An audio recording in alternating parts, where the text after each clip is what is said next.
Hello and welcome to the Hairdresser Strong Show. We talk with hairstylists from all different backgrounds, hearing their experiences and perspectives about career-defining topics important to rising and transforming hairdressers. I'm your host, Robert Hughes, and this is my guest, Laurent Chauvet. Laurent, will you introduce yourself for us, please? Yes, hi. As Robert said, I'm Laurent Chauvet. I've been in hairdressing now for almost 27 years. I live in DC. I work at a salon called Salon ELO. We're located in Georgetown. And I don't know, it's been an interesting journey with this business. And I'm happy to be able to share some of the things I've learned over the last 2 decades, and hopefully it'll help some of the up and comers. Awesome. Thank you so much for coming. That's exactly what we're trying to do today. So we're going to start off by talking about wellness. When we say hairdresser strong, a lot of the times we're talking about success in your career or success in your craft, making sure you're taking care of yourself on that end. But it also means mental and physical health.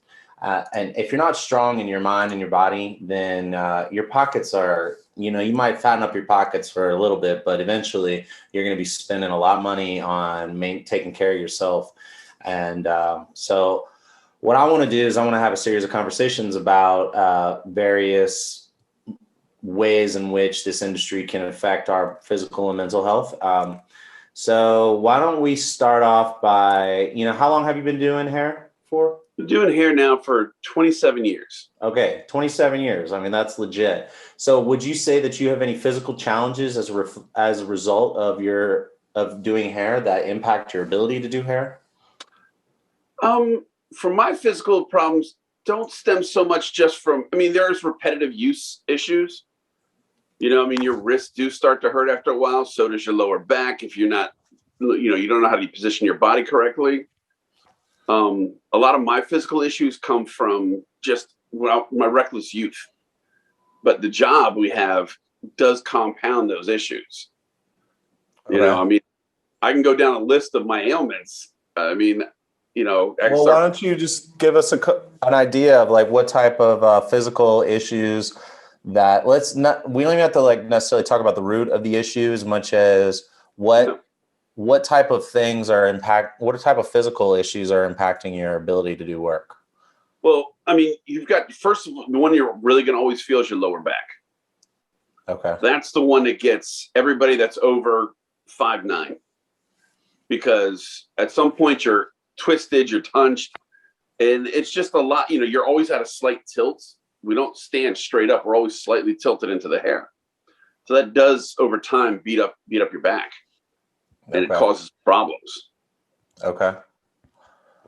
All right, cool. So watching the lower back, what a lot of, I haven't had any major issues with this, but a lot of people talk about carpal tunnel. Do you or anyone have issues with carpal tunnel? I personally never have, but a few of my coworkers have had it over the past. And I find that the people that tend to do more highlights where their wrists seem locked in is where they're getting that. Where with stylists, we're rotating our wrists a lot when we're drying and cutting. So I don't see it as much with stylists, but with colorists or people that do both, because their wrists are locked in when they're doing foils or trying to paint something, that's where I think I see it most. Okay. All right, cool. Tell us about how this impacts your mental health and how this affects your ability to do hair. Is there a direct impact between your physical issues that impact your day-to-day work? Is there an impact on your mental health? Absolutely. Absolutely. All right, why don't you tell us about that? For me, it's, it always started off as small pains. It's just small pains. You're out all night, your feet hurt a little bit, your knees hurt a little bit, your back, you might have a knot in your shoulder, you got to go to work. Over time, those little pains, those little pebbles in your shoe turn into boulders. And it wears you down mentally because you wake up in the morning, you're going to hurt. And you can't just keep popping Advil and, doing things, just taking medication. And over time, it wears you down. It just hurts. And so you start to get a little depressed. You start to get a little withdrawn from people, a little short. And that does affect your overall health. Gotcha. All right. How about as part of this series, I interview a physical therapist and I interviewed an energy healer, which I thought was really interesting. She talked a lot about the fact that we, as hairdressers, are around a lot of people and we're taking on a lot of their energy. And would you say that that's something that impacts you if you have a day where a lot of people come in, they're down or they're up? Do you feel like that has an impact on your mood?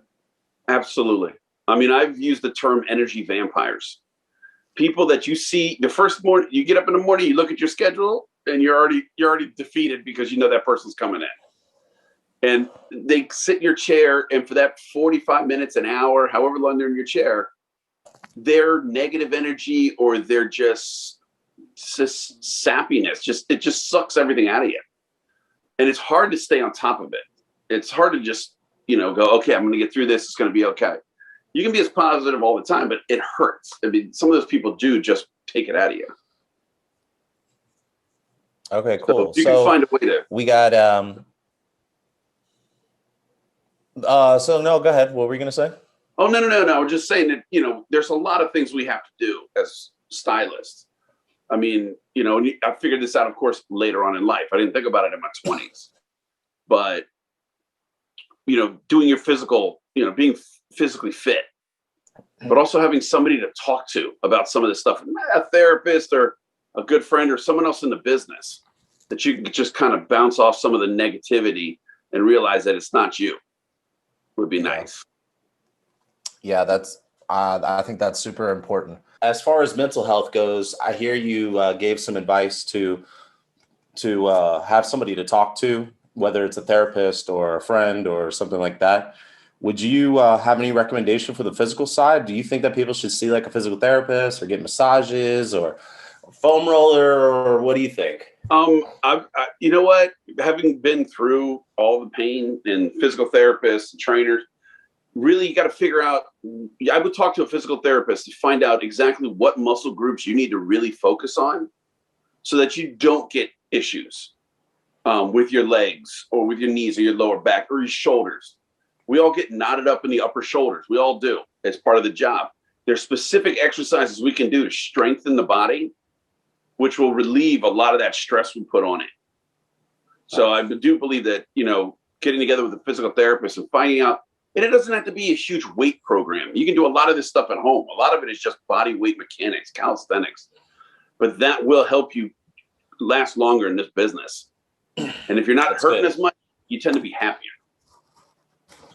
Yeah, I totally think that's a big part of this conversation is kind of, seeing how many people come around to that same conclusion. So far, it's been pretty consistent that if you're physically not good and you're mentally not going to be good and vice versa. And all that, usually equates to not being financially good. You have a level of authority in this topic when it comes to like physical stuff. I think even though it's not relevant to not from the job, I think it's important that the audience understands what what you've been through as far as surgeries and stuff, if you're okay with it. Absolutely. I give you some I think it'd give you some authority. Yeah. I mean, at this stage, I'm 48 years old. I've had 6 surgeries or 6 procedures. Wow. A couple of them not related to the job, but the other ones, the job did not help. I've had to have foot surgery. I've had knee surgery. I've had back surgery. I've had sinus surgery and a heart procedure. Some of those things do relate to work. Some don't. If I would have been more conscientious in my 20s of my diet and my exercise and my overall health, I wouldn't have had to go through all that stuff now. And all right. It breaks you down. And I'm better than some. I'm still in it, but it's tough. Yeah. And you're keeping your spirits up, mostly, it seems like. Well, it does help when I've got good family and friends. Yeah. And, I've cultivated a really good clientele that are supportive of me and that care. When I get laid up for something, they reach out. I've had some send gifts, so nice. It's been really good. And I do believe if you put that out there, you're going to get it back from those clients. But, you know, just, you really got to listen to your body. Where I was always a tough kid. I played a lot of sports, played through pain, played through injuries. So I brought that into my job. So I pushed it further than I should have for some injuries. I postponed surgeries a lot longer. So the procedure was a lot more intense. So for younger people, really take care of yourself. Like if you start to feel something, go get it checked out. It's not a sign of weakness. It's not but if it persists, it can get real bad. Yeah. I mean, I put off my foot surgery because there was a nagging pain, nothing serious. I talked to my doctor. He's like, well, we should do it. But I was like, I can wait. Yeah, they had to remove my whole Achilles, shave my heels down, and then regraft Achilles and then put them back on. So wow. I was a mess for a year after that. And if I'd have taken care of it earlier, it would have been half the time. That's good. So this like last question, I feel like you've already answered it, but I'm going to ask you anyway. And looking back, what advice would you have to give to a rising stylist to protect their physical health and their mental health? Really listen to the guys who are there before you and realize that if you're in this game for the long haul, you don't have to have all your fun in your 20s. You don't have to go crazy and just go out all night, work all day, go out. No, pace yourself, listen to your body. See how long it is you want to go. Eat a little healthier. You know, just pay attention. But listen to the guys who were there before you because they know. All right, that's good. All right, well, you all heard it here first. Take care of yourself now. Don't rush the party. It's going to be around, especially if you're going to stick around in the industry, because everyone knows hairdressers can throw down. And look at the people that are older than you and look at what ailing them and ask yourself what they could have done differently. And then look at the people who are in really good shape and healthy and ask yourself, what did they do? And then you should be setting yourself up for success. Does that sound like a good little summary? Absolutely. Okay, cool. Awesome. All right. Well, thank you so much for this chat. And I look forward to talking with you again soon. Awesome. Thank you very much, Robert. All right. Take care. Take it easy.